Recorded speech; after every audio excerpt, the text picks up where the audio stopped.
Viewers, എല്ലാവർക്കും ദിജോസ് വേൾഡിന്റെ പുതിയൊരു വീഡിയോയിലേക്ക് സ്വാഗതം.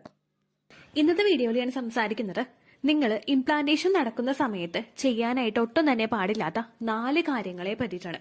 ഇംപ്ലാന്റേഷൻ നടക്കുന്ന സമയത്ത് ഏതെല്ലാം കാര്യങ്ങൾ ചെയ്താലാണ് പ്രഗ്നൻസി പോസിറ്റീവ് ആകുന്നത് എന്ന് ആലോചിച്ച് നടക്കുന്നവരാണ് ഭൂരിഭാഗം സ്ത്രീകളും. അപ്പോൾ അങ്ങനെ നമ്മൾ ആലോചിച്ച് നടക്കുന്ന സമയത്ത് നമ്മൾ ചെയ്യാൻ പാടില്ലാത്ത കുറച്ച് കാര്യങ്ങളും കൂടിയുണ്ട്. ചെയ്യേണ്ട കാര്യങ്ങൾ നമ്മൾ ശ്രദ്ധിക്കുമ്പോൾ ചെയ്യാൻ പാടില്ലാത്ത കാര്യങ്ങളും കൂടി നമ്മൾ ശ്രദ്ധിക്കണമല്ലോ. അപ്പോൾ അതെന്തൊക്കെയാണെന്ന് നമുക്ക് നോക്കാം. വീഡിയോ നമുക്ക് സ്റ്റാർട്ട് ചെയ്യാം. ഇംപ്ലാന്റേഷൻ എന്ന് പറയുന്ന ഒരു പ്രോസസ്സ് നടക്കുന്നത് നിങ്ങളിൽ അണ്ടം ഫെർട്ടിലൈസ്ഡ് ആയിട്ട്, അതായത് ബീജസങ്കലനം നടന്ന ഫലോപ്പിയൻ ട്യൂബ് വഴി യാത്ര ചെയ്ത് നമ്മുടെ ഏകദേശം ഒരു ഓവുലേഷൻ കഴിഞ്ഞിട്ട് 6ാമത്തെ ദിവസം മുതലായിരിക്കും ഇംപ്ലാന്റേഷന്റെ ഒരു പ്രോസസ്സ് അവിടെ സ്റ്റാർട്ട് ചെയ്യുന്നത്. ഇംപ്ലാന്റേഷന്റെ ഒരു പ്രോസസ്സ് സ്ലോലി അങ്ങോട്ട് സ്റ്റാർട്ടായി എൻഡോമെട്രിയൽ ലൈനിങ്ങിലെ എംബ്രിയോ അങ്ങോട്ട് അറ്റാച്ച് ആയി ആ ഒരു പ്രോസസ്സ് അവിടെ കംപ്ലീറ്റ് ആവുന്നു. ഈ ഒരു പ്രോസസ്സ് കഴിഞ്ഞതിന് ശേഷം പലർക്കും പലതരത്തിലുള്ള വ്യത്യാസങ്ങൾ ഉണ്ടാവാറുണ്ട്. അപ്പോൾ ഏകദേശം നമ്മൾ ഓവുലേഷൻ കഴിഞ്ഞിട്ടുള്ള ഒരു 12 ഡേയ്സ് എങ്കിലും നമ്മൾ ഈ കാര്യങ്ങൾ മസ്റ്റ് ആയിട്ട് ശ്രദ്ധിക്കണം. കാരണം അതിനുശേഷമുള്ള സമയത്ത് നമ്മൾ ഇത് ചെയ്യുന്നത് ഒരു ഏർലി സ്റ്റേജിൽ തന്നെ മിസ്കാരേജ് ഉണ്ടാകാനായിട്ട് കാരണമാകുന്നു. അപ്പൊ നമുക്കിത് എന്തൊക്കെയാണെന്ന് നോക്കാം കേട്ടോ. ആദ്യത്തേന്ന് പറയുന്നത് കൃത്യമായിട്ട് ഉറങ്ങാതിരിക്കുക എന്നുള്ളൊരു കാര്യമാണ്. സാധാരണയായിട്ട് ഒരു സ്ത്രീക്ക് 8 മണിക്കൂറെങ്കിലും, സ്ത്രീക്കായാലും പുരുഷനായാലും 8 മണിക്കൂറെങ്കിലും കൃത്യമായിട്ട് ഉറക്കം കിട്ടണം. നമ്മൾ രാത്രി ഭയങ്കര വൈകി ഉറങ്ങുന്നതും അതുപോലെ രാവിലെ നമ്മൾ വളരെയധികം നേരത്തെ എഴുന്നേൽക്കുന്നതും നമ്മുടെ ആരോഗ്യത്തിന് ഒട്ടും തന്നെ നല്ലതായിട്ടുള്ള ഒരു കാര്യമല്ല. നമ്മൾ ഉറങ്ങുന്ന സമയത്ത് ഒരുപാട് ഹോർമോണൽ ആക്ടിവിറ്റീസ് നമ്മളുടെ ശരീരത്തിൽ നടക്കുന്നുണ്ട്. നമ്മൾ പീസിലിരിക്കുന്ന ആ ഒരു സമയത്ത് അത് ഒന്നും തന്നെ നമ്മൾ ചിന്തിക്കുന്നില്ല, ഡിസ്റ്റർബ്ഡ് അല്ല, അങ്ങനെയൊക്കെ ഇരുന്ന് നമ്മൾ നല്ല ഡീപ്പായിട്ട് സ്ലീപ്പ് ചെയ്യുന്ന ഒരു സമയത്ത് ഒരുപാട് ആക്ടിവിറ്റീസ് നമ്മളുടെ ശരീരത്തിൽ നടക്കുന്നത് നമുക്ക് കൃത്യമായിട്ട് ഉറക്കം കിട്ടാതെ വരുമ്പോഴേക്കും ആ ആക്ടിവിറ്റീസ് നടക്കുന്നതിനെ അത് പ്രിവെന്റ് ചെയ്യുന്നു. അങ്ങനെ വരുന്നതിന്റെ ഭാഗമായിട്ട് നമ്മുടെ ഇംപ്ലാന്റേഷൻ നടക്കുന്ന പ്രോസസ്സിനെ അത് അഫക്ട് ചെയ്യണോ. നമ്മൾ ഒരു 2-3 ദിവസമൊക്കെ കൃത്യമായിട്ടൊക്കെ സമയത്ത് നമുക്ക് ഉറങ്ങാൻ പറ്റാതെ വന്നു കഴിഞ്ഞാൽ ഒരുപാട് ബുദ്ധിമുട്ട് നമുക്ക് അതിനടുപ്പിച്ചുള്ള ദിവസങ്ങളിൽ കാണാനായിട്ട് സാധിക്കും. ഈ ബുദ്ധിമുട്ടുകളൊക്കെ വന്നു കഴിഞ്ഞാൽ നമ്മളുടെ ശരീരം നോർമൽ ബോഡിയിലോട്ട് പോകാൻ വേണ്ടിയിട്ട് കുറച്ച് ടൈം എടുക്കുന്നു. അപ്പോൾ ഇങ്ങനെ വരുമ്പോഴേക്കും നമുക്ക് കൂടുതൽ ഡിസ്റ്റർബൻസ് നമ്മളുടെ ശരീരത്തിൽ ഉണ്ടാവുകയും ഇംപ്ലാന്റേഷന്റെ പ്രോസസ്സിന് അധികം ഇമ്പോർട്ടൻസ് കൊടുക്കാനായിട്ട് പറ്റാതെ വരികയും ചെയ്യുന്നു. അപ്പോൾ നിങ്ങൾ കൃത്യമായിട്ട് ഉറങ്ങാനായിട്ട് ശ്രദ്ധിക്കുക. വീട്ടമ്മമാര് ഉച്ചയ്ക്ക് ഒരുപാട് നേരം കിടന്നുറങ്ങാതിരിക്കാൻ പ്രത്യേകം ശ്രദ്ധിക്കണം. നമ്മൾ കൂടുതൽ നേരം ഉച്ചയ്ക്ക് കിടന്നുറങ്ങിക്കഴിഞ്ഞാൽ രാത്രി നമുക്ക് ഉറക്കം ഉണ്ടാവില്ല. ഉറക്കം ഉണ്ടാവാതെ വന്നു കഴിഞ്ഞാൽ നമ്മൾ ഓരോ കാര്യങ്ങൾ ആലോചിക്കാൻ തുടങ്ങും. 10 മണിക്കൂർ ഉറങ്ങാൻ കിടക്കുന്നവരാണെങ്കിലും ഉച്ചയ്ക്ക് നമ്മൾ കൃത്യമായിട്ട് കൂടുതൽ നേരം ഉറങ്ങിയിട്ടുണ്ടെങ്കിൽ നമുക്കിപ്പോൾ ഉച്ചയ്ക്ക് ഉറക്കം നമുക്ക് കൂടുതലായിട്ട് കിട്ടിയതുകൊണ്ട് രാത്രി നമ്മൾ 1 മണിയായാലും 2 മണിയായാലും ചിലപ്പോൾ ഉറങ്ങണമെന്നില്ല. അങ്ങനെ വന്നു കഴിഞ്ഞാൽ നമ്മളുടെ ഹോർമോണൽ ആക്ടിവിറ്റീസിനൊക്കെ തകിടം മറിക്കുന്നതിന് അത് കാരണമാകും കേട്ടോ. അടുത്തായിട്ട് നിങ്ങൾ ശ്രദ്ധിക്കേണ്ടത് ഭക്ഷണത്തിലാണ്. ഭക്ഷണത്തിൽ ശ്രദ്ധിക്കാനായിട്ട് പറയുന്നത് ഒരുപാട് സ്പൈസി ആയിട്ടുള്ള ഭക്ഷണങ്ങൾ, ഒരുപാട് സ്പൈസസ് അടങ്ങിയിട്ടുള്ള ഭക്ഷണങ്ങൾ, അതുപോലെയുള്ള കൂടുതൽ മസാല അടങ്ങിയിട്ടുള്ള ഭക്ഷണങ്ങളൊക്കെ കഴിക്കുന്നത് നിങ്ങൾ കംപ്ലീറ്റ് ആയിട്ടും അവോയ്ഡ് ചെയ്യുക. ഈ സ്പൈസസ് കഴിക്കുമ്പോഴും അതുപോലെ സ്പൈസി ആയിട്ടുള്ള ഭക്ഷണങ്ങൾ നിങ്ങൾ കഴിക്കുമ്പോഴും അത് യൂട്രസിൽ കോൺട്രാക്ഷൻസ് ഉണ്ടാക്കുന്നതിന് കാരണമാകുന്നു. നമ്മൾ ഒരു ദിവസം എടുക്കുന്നതല്ല, പക്ഷെ കണ്ടിന്യൂസ് ആയിട്ട് നമ്മൾ ഈ ഒരുപാട് എരിവുള്ള ഭക്ഷണങ്ങളൊക്കെ കഴിക്കുന്നവരുണ്ടാവില്ലേ, അതൊരിക്കലും നമ്മളുടെ ശരീരത്തിന് ഹെൽത്തി ആയിട്ടുള്ള ഒരു കാര്യമല്ല. നമ്മൾ കൂടുതൽ എരിവുള്ള ഭക്ഷണങ്ങളൊക്കെ കഴിക്കുമ്പോഴേക്കും നമ്മുടെ യൂട്രസിലെ കോൺട്രാക്ഷൻസ് ഉണ്ടാകുന്നതിന് അത് കാരണമാകുന്നു.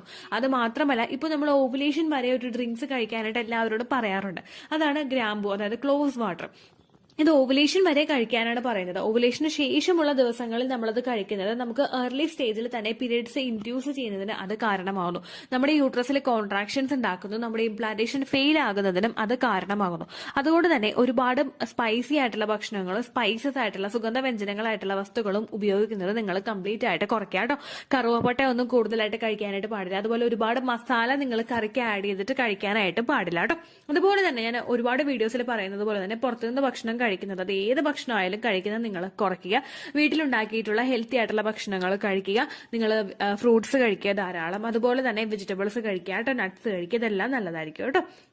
അടുത്തതായിട്ട് നിങ്ങൾ ശ്രദ്ധിക്കേണ്ടത് എക്സ്ട്രീം ആയിട്ടുള്ള വർക്കൗട്ട്സ് ചെയ്യുന്നത് കുറയ്ക്കുക. നമ്മൾ ഫാറ്റ് ലോസിന് വേണ്ടിയിട്ടും അതുപോലെ വെയിറ്റ് ലോസിന് വേണ്ടിയിട്ടും നിങ്ങൾ ചെയ്യുന്ന എക്സസൈസ് പ്രഗ്നൻസി ആയിട്ട് ട്രൈ ചെയ്യുന്ന സമയത്ത് ചെയ്യാനേ പാടില്ല. നേരെ മറിച്ച് ഫെർട്ടിലിറ്റി ഇൻക്രീസ് ചെയ്യാനായിട്ട് സഹായിക്കുന്ന ഫെർട്ടിലിറ്റി യോഗാസ് ഉണ്ട്. അത്തരത്തിലുള്ള എക്സസൈസുകൾ മാത്രമേ നിങ്ങൾ പ്രഗ്നൻസി ട്രൈ ചെയ്യുന്ന സമയത്ത് ഫോളോ ചെയ്യാനായിട്ട് പാടുള്ളൂ. ഈ യോഗാസ് ചെയ്യുന്നതിൽ സെപ്പറേറ്റ് ആയിട്ട് ഒരു ഫെർട്ടിലിറ്റി എക്സസൈസ് എന്നുള്ളൊരു പ്ലേലിസ്റ്റ് നമ്മുടെ ചാനലിലുണ്ട്. നിങ്ങൾ കണ്ടിട്ടില്ലെങ്കിൽ അതൊന്ന് കണ്ടു നോക്കുക. ഈ ഫെർട്ടിലിറ്റി എക്സസൈസ് നിങ്ങൾ ആ പ്ലേലിസ്റ്റ് നോക്കുകയാണെങ്കിൽ അതുമായിട്ട് ബന്ധപ്പെട്ടിട്ടുള്ള നമുക്ക് ഈസി ആയിട്ട് ചെയ്യാൻ കഴിയുന്ന ഒരുപാട് എക്സസൈസുകൾ കാണാനായിട്ട് സാധിക്കും. അങ്ങനെയുള്ള എക്സസൈസുകൾ നിങ്ങൾ ഫോളോ ചെയ്യുന്നത് നിങ്ങളുടെ ആ ഒരു പ്രഗ്നൻസിയുടെ സാധ്യത ഇൻക്രീസ് ചെയ്യുന്നതിന് സഹായിക്കുന്നു. നമ്മൾ കൂടുതലായിട്ട് കൈയൊക്കെ നല്ലപോലെ ആട്ടി നമ്മൾ വാക്കിംഗ് ചെയ്യുന്നതോ ധൃതിയിൽ നമ്മൾ നടന്നു പോകുന്നതോ ഒന്നും ആ ഒരു സമയത്ത് ഒട്ടും നല്ലതല്ല. അതുപോലെ തന്നെ നമ്മൾ ഡാൻസിങ് ചെയ്യുന്നത് ഒരുപാട് നമ്മൾ ഫാസ്റ്റ് സ്റ്റെപ്പൊക്കെ ഇട്ടിട്ട് നമ്മൾ ഡാൻസിങ് ചെയ്ത് കഴിഞ്ഞാൽ അല്ലെങ്കിൽ നമ്മൾ കൂടുതൽ നല്ല നല്ല ആക്റ്റീവായിട്ടുള്ള നമ്മൾ ഒരുപാട് എനർജറ്റിക് ഫീലിംഗ് തരുന്ന രീതിയിൽ നമ്മൾ ഡാൻസ് ചെയ്ത് കഴിഞ്ഞ് കഴിഞ്ഞാൽ ഒരുപാട് ആക്റ്റീവായിട്ട് നമ്മൾ ഡാൻസ് ചെയ്ത് കഴിയുന്നത് ആ ഒരു സമയത്ത് ചെയ്യുന്നത് ഒട്ടും തന്നെ നല്ലതായിട്ടുള്ള കാര്യമല്ല. എന്നാൽ നമുക്ക് ചെറിയ ചെറിയ സ്റ്റെപ്പൊക്കെ ഇട്ടിട്ട് ഡാൻസ് ചെയ്യുന്നതിന് പ്രശ്നമില്ല. അത് നമുക്കൊരു നല്ലൊരു റിഫ്രഷ്മെന്റ് നമുക്ക് കൊണ്ടുവരും. പക്ഷെ നമ്മൾ കൂടുതൽ ആക്റ്റീവായിട്ട് ആ ഒരു സമയത്തൊക്കെ ഡാൻസിങ് ചെയ്യുകയാണെങ്കിൽ അത് നമ്മളൊരു കിതപ്പുണ്ടാക്കും, ബുദ്ധിമുട്ടുണ്ടാക്കും. അങ്ങനെയൊക്കെ വരുന്നത് ആ ഒരു സമയത്ത് പ്രിവെന്റ് ചെയ്യാട്ടോ, കംപ്ലീറ്റ് ആയിട്ട് നിങ്ങൾ അവോയ്ഡ് ചെയ്യാനായിട്ട് ശ്രദ്ധിക്കുക കേട്ടോ. ഏറ്റവും കൂടുതൽ അടുത്തതായിട്ട് നിങ്ങൾ ശ്രദ്ധിക്കേണ്ട കാര്യം, ഇംപ്ലാന്റേഷൻ നടക്കുമോ നടക്കില്ലേ എന്ന് ആലോചിച്ച് നിങ്ങൾ വിഷമിക്കാതെ ഇംപ്ലാന്റേഷൻ നടക്കുന്നെങ്കിൽ ആ ഒരു പ്രോസസ്സ് നടക്കട്ടെ എന്ന് വിചാരിച്ച് മാത്രം നിങ്ങൾ മുൻപോട്ടേക്ക് പോവുക. നിങ്ങൾ ഇംപ്ലാന്റേഷൻ കഴിഞ്ഞു കഴിഞ്ഞാൽ ഓവറായിട്ടുള്ള ഒരു അറ്റൻഷൻ നമ്മളുടെ ശരീരത്തിൽ കൊടുക്കാതിരിക്കുക. നോർമൽ ആയിട്ടുള്ള കാര്യങ്ങൾ മാത്രം നിങ്ങൾ ചെയ്ത് പോവുക. ജസ്റ്റ് ഇംപ്ലാന്റേഷൻ കഴിഞ്ഞു എന്നുള്ളൊരു വിചാരം മാത്രം നമ്മുടെ മനസ്സിൽ വെക്കുക. ഓവറായിട്ട് അതിരുന്ന് ആലോചിച്ച് ഞാൻ എന്തെങ്കിലും ചെയ്ത് കഴിഞ്ഞാൽ ഇംപ്ലാന്റേഷൻ ഫെയിൽ ആക്കുമോ, അല്ലെങ്കിൽ എന്റെ ഇംപ്ലാന്റേഷൻ ഫെയിൽ ആയിട്ടുണ്ടാകുമോ, എനിക്ക് മുഖത്തൊരു കുരു വന്നു, ഇത് പീരിയഡ്സ് ആകുന്ന സമയത്ത് മാത്രമല്ല എനിക്ക് വരാറുള്ളൂ, അല്ലെങ്കിൽ എനിക്ക് ക്രാംസ് ഉണ്ടാവുന്നുണ്ട്, ഇത് പീരിയഡ്സ് ആകുമ്പോൾ മാത്രമല്ല ഉണ്ടാവുന്നുള്ളൂ. അങ്ങനെയുള്ള ഓവറായിട്ടുള്ള തിങ്കിങ്ങും തോട്ട്സും നിങ്ങൾ കംപ്ലീറ്റ് ആയിട്ട് അവോയ്ഡ് ചെയ്യുക. കൂടുതൽ ടെൻഷനും സ്ട്രെസ്സും ഒക്കെ വരുന്ന സമയത്ത് നല്ല നല്ല പാട്ടുകൾ കേൾക്കാനോ അല്ലെങ്കിൽ ഭക്തിഗാനങ്ങൾ കേൾക്കാനോ അല്ലെങ്കിൽ പ്രാർത്ഥിക്കാനോ അല്ലെങ്കിൽ മെഡിറ്റേഷൻ ചെയ്യാനോ അങ്ങനെയുള്ള കാര്യങ്ങൾ എന്തെങ്കിലും ഉണ്ടെങ്കിൽ നിങ്ങൾ അത് ചെയ്യാട്ടോ. ഒരിക്കലും ഇംപ്ലാന്റേഷൻ ഫെയിൽ ആകുമോ ഇല്ലയോ എന്ന് ആലോചിച്ച് ഇവിടെ നിന്ന് നിങ്ങൾ വിഷമിച്ച് പോകാതെ ഇരിക്കുക കേട്ടോ. പിന്നെ അടുത്തതായിട്ട് ശ്രദ്ധിക്കേണ്ട ഏറ്റവും ഇമ്പോർട്ടന്റ് ആയിട്ടുള്ള കാര്യങ്ങൾ, ഇംപ്ലാന്റേഷൻ നടക്കുന്ന സമയത്ത് ഫിസിക്കൽ കോൺടാക്ട് ചെയ്യാനേ പാടില്ല. കംപ്ലീറ്റ് ആയിട്ട് നിങ്ങൾ അവോയ്ഡ് ചെയ്യുക. ഇനി ഇൻ കേസ് നിങ്ങൾക്ക് ചെയ്യേണ്ട ഒരു സിറ്റുവേഷൻ വരുന്നുണ്ടെങ്കിൽ, അതായത് രണ്ടുപേരും ഹ്യൂമൻ ബീങ്സ് ആണ്, അവർക്കൊരു ഇൻട്രസ്റ്റ് വന്ന് നിങ്ങൾക്ക് ചെയ്യാനായിട്ട് താല്പര്യമുണ്ടെങ്കിൽ ഓവറായിട്ട് പ്രഷർ കൊടുക്കാതെ, നമ്മൾ കൂടുതൽ പ്രഷർ കൊടുത്ത് വജൈനൽ ഏരിയയെ ഓപ്പൺ ചെയ്യിച്ചുകൊണ്ട് ഫിസിക്കൽ കോൺടാക്ട് ചെയ്യാതിരിക്കുക. അതായത് രണ്ടുപേർക്കും ഒരുപോലെ തന്നെ ഓർഗാസം വന്നതിന് ശേഷം നിങ്ങൾ ഫിസിക്കൽ കോൺടാക്ട് ചെയ്യുക. കാരണം ആ ഒരു പ്രോസസ്സ് നിങ്ങൾ എന്നിട്ട് മാത്രം സ്റ്റാർട്ട് ചെയ്യുക. അല്ലാതെ ഇപ്പോൾ സ്ത്രീയുടെ വജൈനൽ ഏരിയ ഡ്രൈ ആണെങ്കിൽ ഒരു പ്രഷർ കൊടുത്ത് അങ്ങോട്ടേക്ക് എൻ്റർ ചെയ്ത് കൊടുക്കുമ്പോഴേക്കും അത് നമ്മുടെ ശരീരത്തിൽ നല്ലതായിട്ടുള്ള ഒരു കാര്യമല്ല.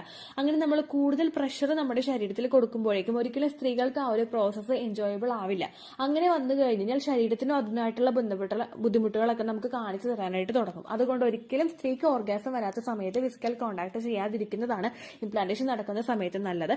ഒട്ടും തന്നെ ഫിസിക്കൽ കോൺടാക്ട് ചെയ്യാതിരിക്കുന്നതാണ് നല്ലത്. ഇനി ഇൻ കേസ് നിങ്ങൾക്ക് ആഗ്രഹമുണ്ടെങ്കിൽ രണ്ടുപേരും ഒരുമിച്ച് ഒരുപോലെ ആക്റ്റീവ് ആയതിനു ശേഷം മാത്രം ഫിസിക്കൽ കോൺടാക്ട് ചെയ്യാം കേട്ടോ.